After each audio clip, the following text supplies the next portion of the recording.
ఇది ఫ్రెష్గా తయారైన స్ప్రౌటెడ్ రాగి ఫ్లోర్. న్యాచురల్గా హోమ్మేడ్గా తయారు చేసినది. ముందుగా రాగులను 1కి 10 సార్లు శుభ్రంగా కడిగి సుమారు 12 నుండి 13 గంటలు నానబెడతాం. బాగా నానిన తరువాత మళ్ళీ శుభ్రంగా కడిగి నీళ్లు పూర్తిగా వడకట్టి స్ప్రౌటింగ్ ప్రాసెస్ కోసం ఇలా మూటలు కడతాం.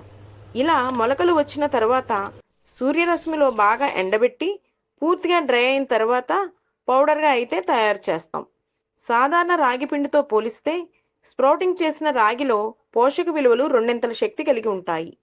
రాగిలో సహజంగా కాల్షియం అధికంగా ఉంటుంది. స్ప్రౌటింగ్ వల్ల అది శరీరానికి సులభంగా అబ్జర్వ్ అవుతుంది. ప్రతిరోజు దీన్ని తీసుకోవడం వల్ల ఎముకలు చాలా పుష్టిగా ఉంటాయి. పిల్లలకు ఎదుగుదలలో మంచి గ్రోతింగ్ ఇస్తుంది. శరీరానికి న్యాచురల్ ఎనర్జీ అందుతుంది. ఇది 100% ప్యూర్ స్ప్రౌటెడ్ రాగి ఫ్లోర్. ఇది మన జ్యోతి ఆర్గానిక్స్ ప్రొడక్ట్స్లో 3వ ప్రోడక్ట్గా చిన్నగా ప్రారంభించాం. ఇప్పుడు ఫ్రెష్గా రెడీగా ఉంది. ఎవరికైనా కావాలంటే మన వాట్సాప్ నెంబర్కి మెసేజ్ చేయండి. మా ప్రొడక్ట్స్ జెన్యూనిటీని, మేము చేసే నేచురల్ పద్ధతి మీకు నచ్చినట్లయితే ఒక లైక్ చేయండి, మీ ఫ్రెండ్స్కి షేర్ చేయండి.